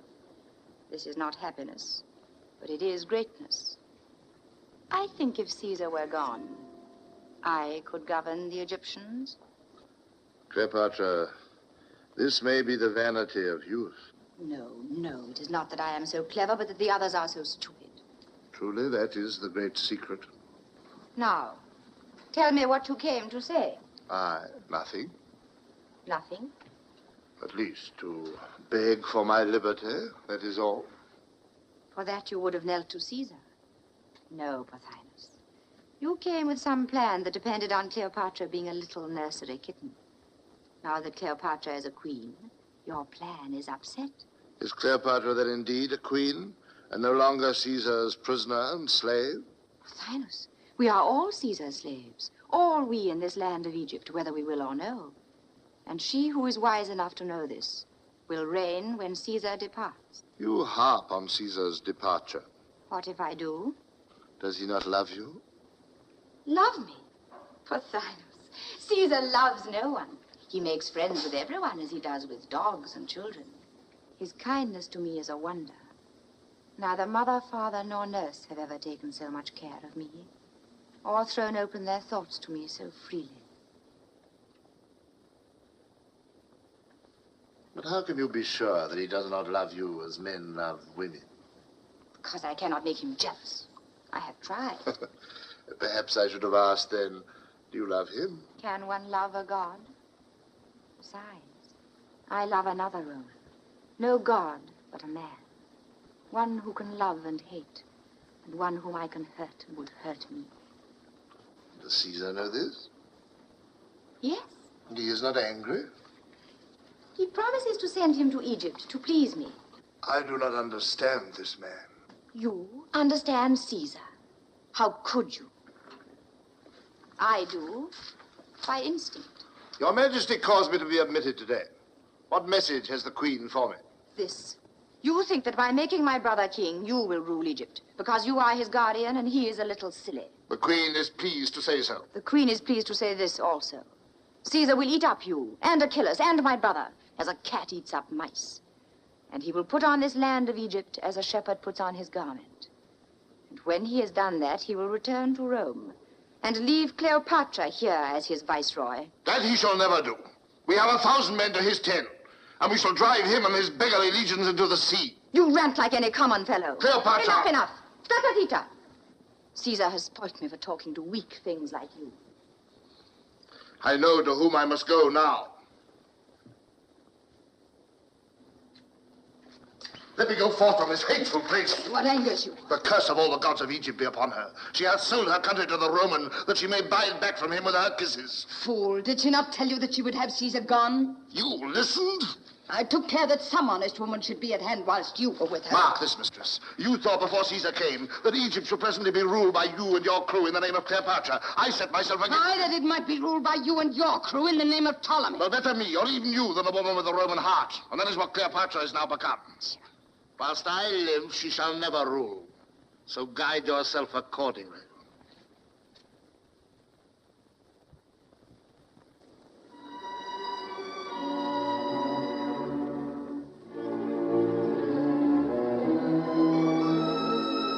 right here. Here, Your Excellency.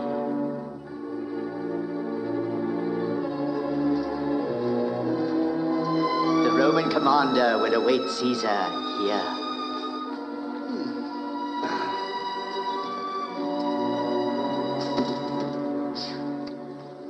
That was a climb.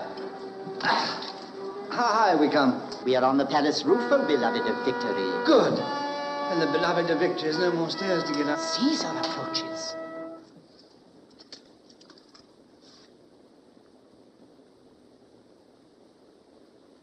Why, Rufio, a new baldric, a new golden pommel to your sword. And you've had your hair cut. Oh, but not your beard. Impossible. Perfumed by Jupiter Olympus. Well, is it to please myself? No, Rufio, my son, but to please me, to celebrate my birthday. Your birthday. You always have a birthday when there's a pretty girl to be flattered or an ambassador to be conciliated. Rufio. Oh, we had 7 of them in 10 months last year. Alas, Rufio, I shall never break myself of these petty deceits.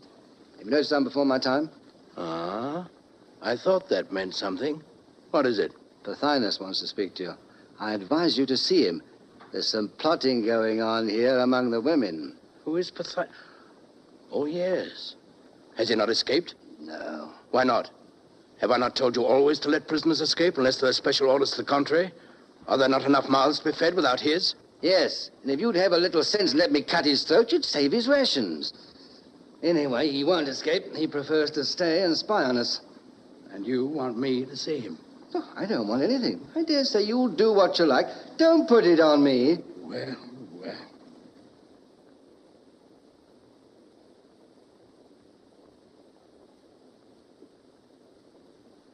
Let's have him in. Oh, there, guard. Release your man and send him up.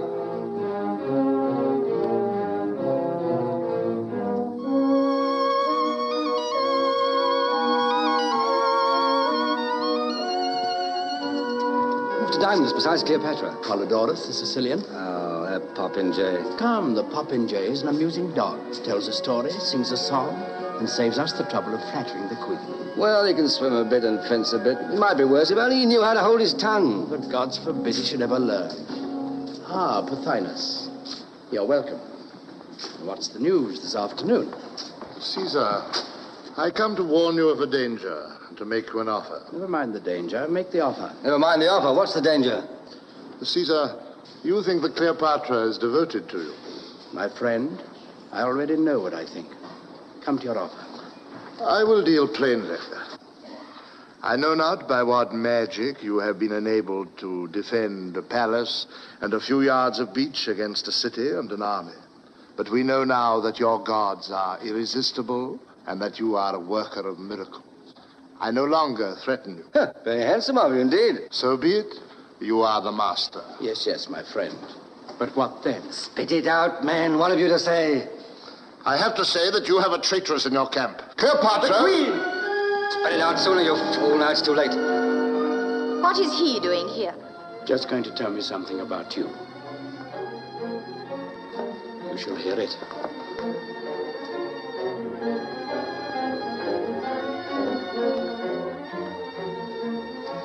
Proceed, Pothinus. Caesar... Out with it. What I have to say is for your ears, not for the queen's. There are means of making you speak. Take care. Caesar does not employ those means. My dear, when a man has anything to tell in this world, the difficulty is not to make him tell it, but to prevent him from telling it too often. Let me celebrate my birthday by setting you free. Farewell. We shall not meet again. Caesar, this mercy is foolish. Will you not give me a private audience? Your life may depend on it. Hello there, guard. Pass the prisoner out. He's released. Now, over you. You've lost your chance. I will speak. You see, torture wouldn't have wrung a word from him. Caesar, you have taught Cleopatra the arts by which the Romans govern the world. Alas, my friend, they cannot even govern themselves. What then? What then? Are you so besotted with her beauty that you do not see that she is impatient to reign in Egypt alone, and that her heart is set on your departure? Liar! What? Protestations? Contradictions? No, I do not deign to contradict. Let him talk. From her own lips I have heard it. You are to be her cat's paw. You are to tear the crown from her brother's head and set it on her own, delivering us all into her hand, delivering yourself also. And then Caesar can return to Rome, or depart through the gate of death, which is nearer and surer. Well, and is not this very natural? Natural? That you do not resent treachery? Resent? Well, thou foolish Egyptian, what have I to do with resentment?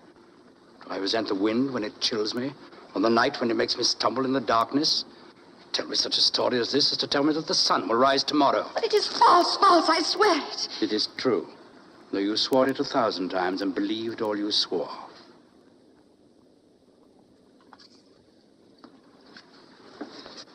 Come, Rufio, let us see Pothinus pass the guard. I have a word to say to him.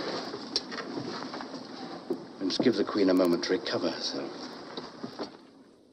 Tell your friends, Pothinus, they mustn't think I'm opposed to a reasonable settlement of the country's affairs. Tata-tita. Please try and be comforted. Can they hear us? No, dear heart, no. If he leaves the palace alive, never see my face again. He? Pothinus? Out his life, strike his name from your lips. Dash him down from the wall. Break him on the stones. Kill him. The dogs shall perish. Hail in this, and you go out from before me forever. So be it. You shall not see my face until his eyes are darkened. Come soon. As the light dies, he shall die.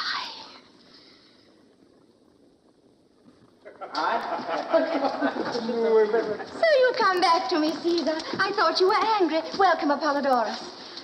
Cleopatra grows more womanly beautiful from week to week. Truth, Apollodorus? Far, far short of the truth. When Rufio threw a pearl into the sea, Caesar fished up a diamond. Caesar fished up a touch of rheumatism. Come on, for dinner. Yes, dinner.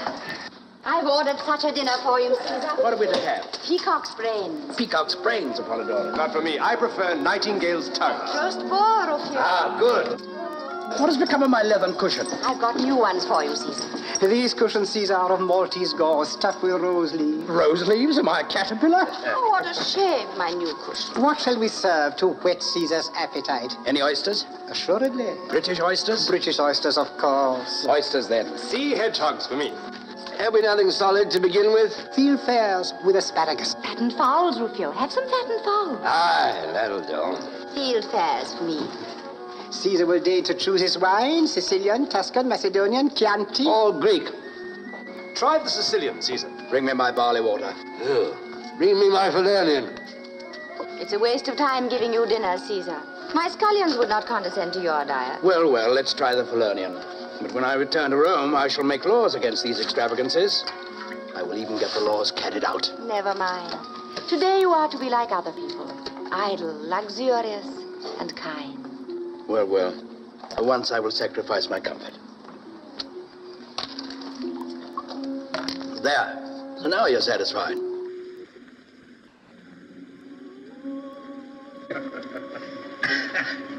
And you no longer believe I long for your departure for Rome. I no longer believe anything. My brains are asleep.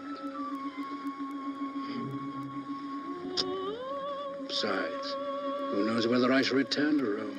Huh? What? 1 year of Rome is like another, except that I grow older. No better here in Egypt. The old men, when they're tired of life, say, we have seen everything except the source of the Nile. Why not see that? Cleopatra, will you come with me and drag the flood to its cradle, in the heart of the regions of mystery? Shall I make you a new kingdom and build you a holy city there in the great unknown? Yes, you shall. Now you'll conquer Africa with 2 legions before I finish the roast boar. No scoffing. This is a noble scheme. Come, let's name the holy city and consecrate it with Sicilian wine. Cleopatra shall name it herself. It shall be called Caesar's gift to his beloved. No. Something vaster than that. Something universal like the starry firmament. Why not simply cradle of the Nile? No, the Nile is my ancestor and he's a god. Oh, I thought of something. The Nile shall name it himself. Let us call upon him all together. Send for him. Away with all of you.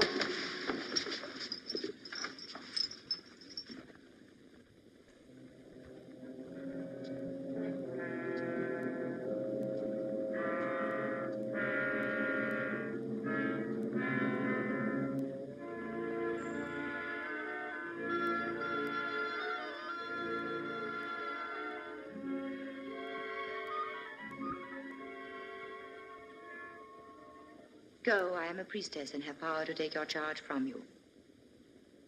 What hocus pocus is this? It is not hocus pocus. To do it properly, we should kill something to please him. But perhaps he will answer Caesar without that if we spill some wine to him. Why not call on our hawk-headed friend there? Shh, he will hear you and be angry. The source of the Nile is not in his district, I expect. Now let us call on the Nile all together. You must say with me, send us thy voice, Father Nile. Send us thy voice, Father Nile.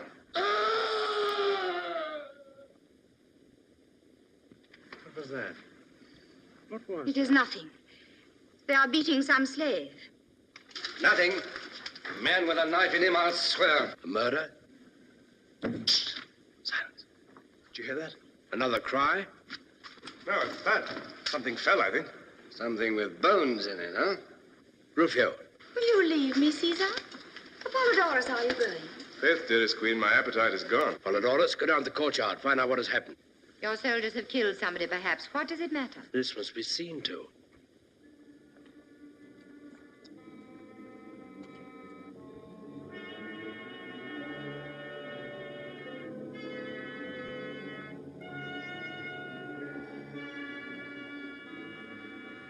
Is she drunk? Not with wine.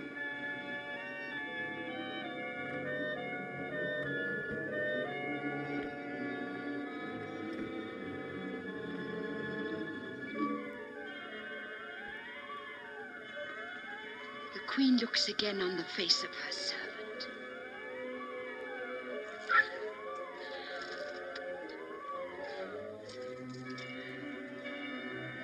There's some mischief between those two.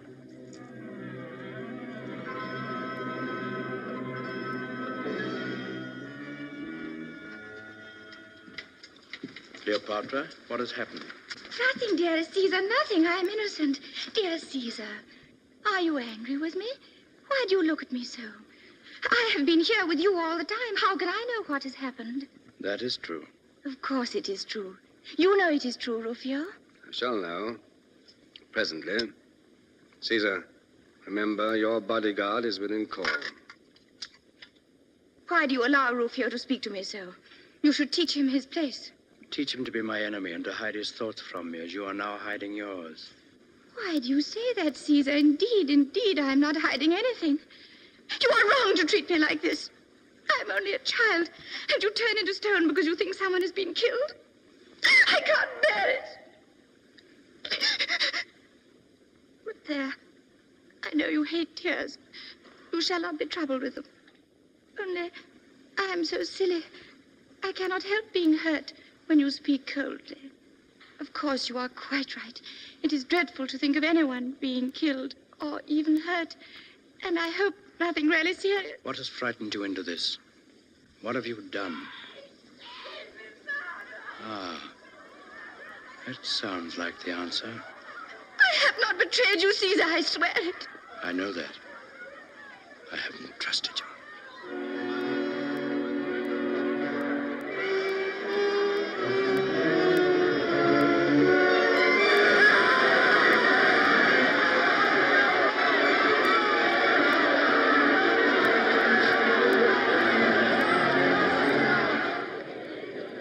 Town's gone mad, I think. They're for tearing the palace down and driving us into the sea straight away. We laid hold of this renegade. We were clearing them out of the courtyard. Release him. What has offended the citizens, Lucius Septimius? What did you expect, Caesar? Pothinus was a favorite of theirs. What has happened to Pothinus? I set him free here but an hour ago. Did they not pass him out? Aye, through the gallery arch, 60 feet above ground, with 3 inches of steel in his ribs. He is as dead as Pompey. We are quits now as to killing. You and I. Assassinated. Our prisoner. Our guest. Rufio. Whoever did it was a wise man. And a friend of yours. But none of us had a hand in it. Now, it's no use frowning at me. He was slain by order of the Queen of Egypt. I am not Julius Caesar, the dreamer, who allows every slave to insult him. Rufio said I did well. Now the others shall judge of me, too. This Pothinus sought to make me conspire with him to betray Caesar. I refused, and he cursed me, and came privily to Caesar to accuse me of his own treachery. He insulted me, the queen, to my face. Caesar would not avenge me. He spoke him fair and set him free. Was I right to avenge myself? Speak, Lucius. I do not gainsay it, but you'll get little thanks for it from Caesar. Apollodorus, speak. Was I wrong? I have but one word of blame, most beautiful. You should have called on me, your knight, and in fair duel, I should have slain the slanderer. I will be judged by your very slave, Caesar. Britanus, speak. Was I wrong? Were treachery, falsehood, and disloyalty left unpunished, society must become like an arena full of wild beasts tearing one another to pieces. Caesar is in the wrong. And so the verdict is against me, it seems.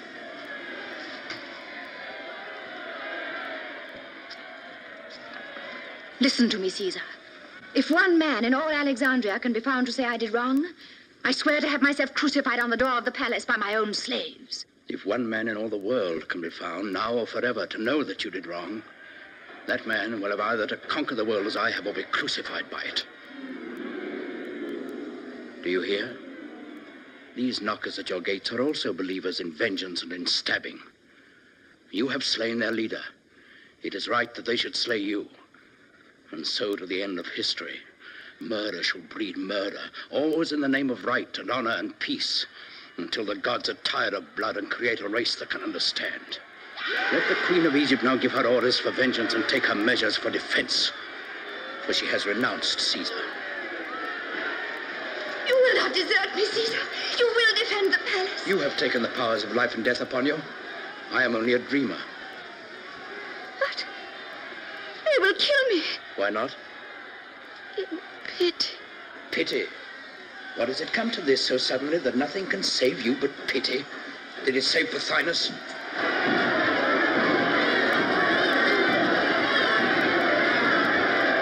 Caesar, enough of preaching. The enemy's at the gate. And what has held him baffled at the gate all these months? Was it my folly as you deem it, or your wisdom? In this Egyptian Red Sea of blood, whose hand has held all your heads above the waves? And yet when Caesar says to such an one, friend, go free, you, clinging for your little life to my sword, dare steal out and stab him in the back. By the gods, I'm tempted to open my hand and let you all sink into the flood. Will you desert us because we're a parcel of fools? I mean no harm by killing. I do it as a dog kills a cat, by instinct. We're all dogs at your heels, but we have served you faithfully. Alas, Rufio, my son, as dogs we're like to perish now in the streets. Caesar, what you say has an Olympian ring in it. But I'm still on the side of Cleopatra. If we must die, she shall not want the devotion of a man's heart or the strength of a man's arm. But I do not want to die. Oh, ignoble. Ignoble. Hearken to me, Caesar. It may be ignoble, but I too mean to live as long as I can. Well, my friend, you are likely to outlive Caesar. Does Caesar despair? He who has never hoped can never despair. Caesar, in good or bad fortune, looks his fate in the face. Look it in the face now, and it will smile as it always has to Caesar. You presume to encourage me? I offer you my services. I will change sides, if you will have me. But at this point? At this point. Do you suppose Caesar is mad to trust you? I do not ask him to trust me until he is victorious. I ask for my life and a command in Caesar's army. And since Caesar is a fair dealer, I will pay in advance. Pay? How? With a piece of good news for you. What news? What news? What news did you say, my son Rufio? The relief has arrived.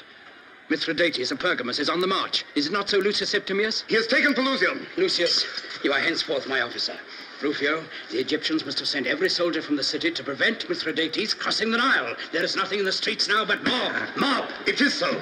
Mithridates is marching by the great road to Memphis to cross above the Delta. Achilles will fight him there. Achilles shall fight Caesar there.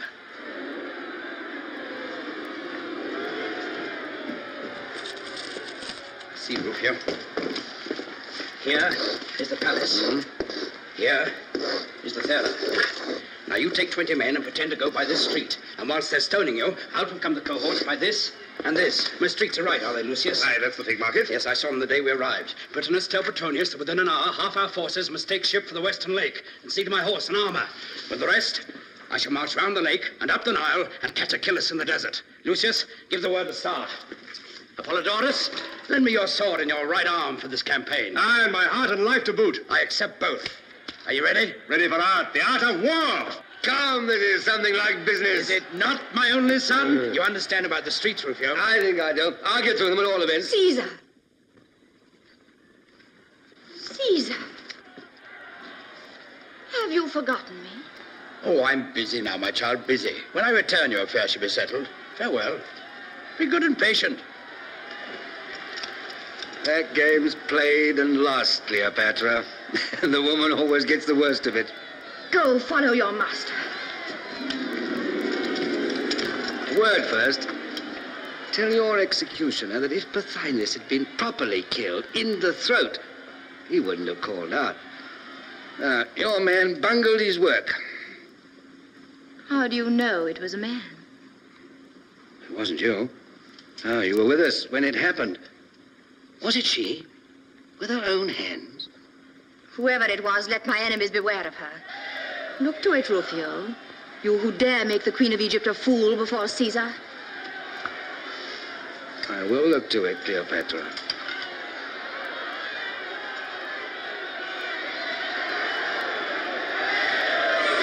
Let's teach these Egyptians how to fight and how to run. Eh? And then, home to Rome!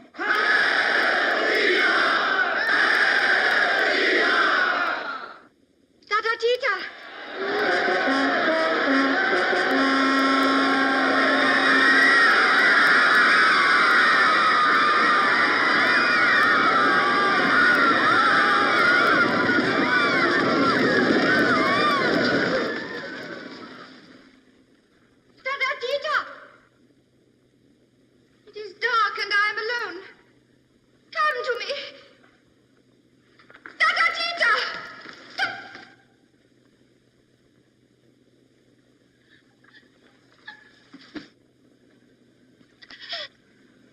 The Queen looks again on the face of her servant.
But I am he of whose genius you are the symbol. Part brute, part woman, and part God. Here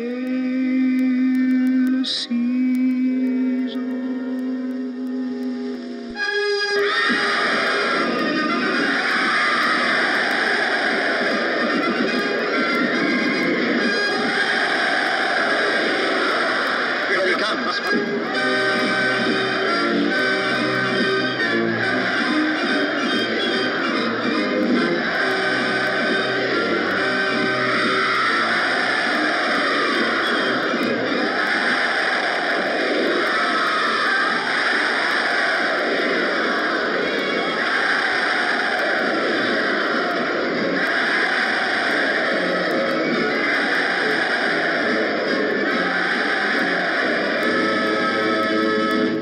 ship awaits me.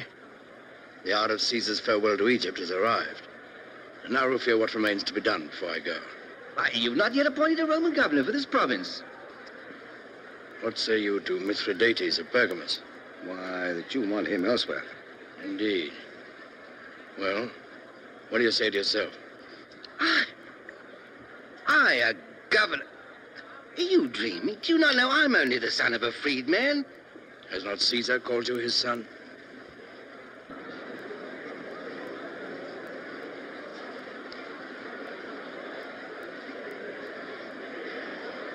Peace a while there and hear me. Hear the service, quality, rank, and name of the Roman governor. By service, Caesar's shield. By quality, Caesar's friend. By rank, a Roman soldier. By name, Rufio.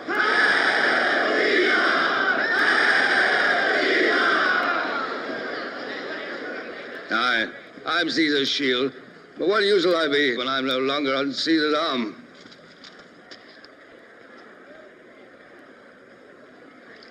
Where is that British islander of mine? Here, Caesar. And who bade you, pray, thrust yourself into the battle of the Delta, uttering the barbarous cries of your native land? Caesar, I ask you to excuse the language that escaped me in the heat of the moment. And how did you, who cannot swim, cross the canal with us when we stormed the camp? Caesar, I climbed to the tail of your horse. These aren't the deeds of a slave, Britannicus, but of a free man. Caesar, I was born free. But they call you Caesar's slave. Only as Caesar's slave have I found real freedom. Well said. Ungrateful that I am, I was about to set you free. But now I will not part with you for 1,000,000 talents.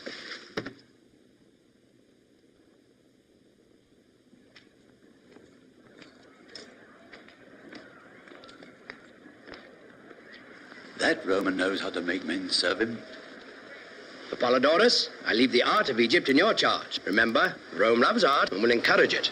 I understand, Caesar. Egypt must pay her tribute to Rome in art. Mm-hmm. And now what else have I to do before I embark? There's something I cannot remember. I wonder what it can be. Well, it must remain undone. We must not waste this favorable wind. Caesar, I'm loath to let you go back to Rome without your shield. There are too many daggers there. It matters not. I've always disliked the idea of dying. I'd rather be killed. Farewell, Rufio. Farewell. Farewell, Apollodorus.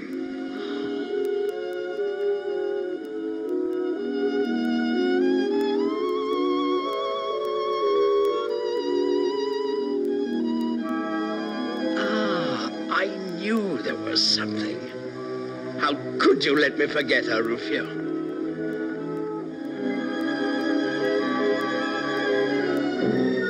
Has Cleopatra no part in this leave-taking? Had I gone without seeing you, I should never have forgiven myself. Is this mourning for me? No. Oh, that was thoughtless of me. It's for your brother. No. For whom, then? Ask the Roman governor whom you have left us. Rufio? Yes, Rufio. He who is to rule in Caesar's name, in Caesar's way, according to Caesar's boasted laws of life. He's to rule as he can, Cleopatra. He's taken the work upon him and will do it in his own way. Not in your way, then. Without punishment, without revenge, without judgment. Now, that is the right way. The great way. The only possible way in the end. Believe it, Rufio, if you can. I believe it, Caesar, but look you. Cleopatra had a tigress that killed men at her bidding. I thought she might bid it kill you someday. So, without malice, I only cut its throat. That's why Cleopatra comes to you in mourning. He has shed the blood of my servant Patatita. Upon your head be it, Caesar, as upon his, if you hold him free of it. On my head be it, then. But it was well done, Rufio. Come, don't be angry with me. I'm sorry for that poor Totatita. Ah, you're laughing. Does that mean reconciliation? No, no, no. Only it is so ridiculous to hear you call her Totatita. As much a child as ever, Cleopatra. Haven't I made a woman of you after all? Oh, it is you who are a great baby. You make me seem silly because you will not behave seriously. But you have treated me badly, and I do not forgive you. Bid me farewell. I will not. I will send you a beautiful present from Rome. Beauty from Rome to Egypt, indeed. What can Rome give me that Egypt cannot give me? That's true, Caesar. If the present is to be really beautiful, I shall have to buy it for you in Alexandria. You're forgetting the treasures for which Rome is most famous, my friend. You cannot buy them in Alexandria. What are they, Caesar? Her sons. Come, Cleopatra, forgive me, and bid me farewell. And I will send you a man. Not old and ripe for the knife, not hiding a bald head under his conqueror's laurels, not stooped for the weight of the world on his shoulders, but brisk and fresh, strong and young, hoping in the morning, fighting in the day, and reveling in the evening. Will you take such an one in exchange for Caesar? His name? His name? Shall it be Mark Antony? You're a bad hand at a bargain, mistress, if you swap Caesar for Antony. So now you're satisfied? You will not forget. I will not forget. Farewell. I do not think we shall meet again.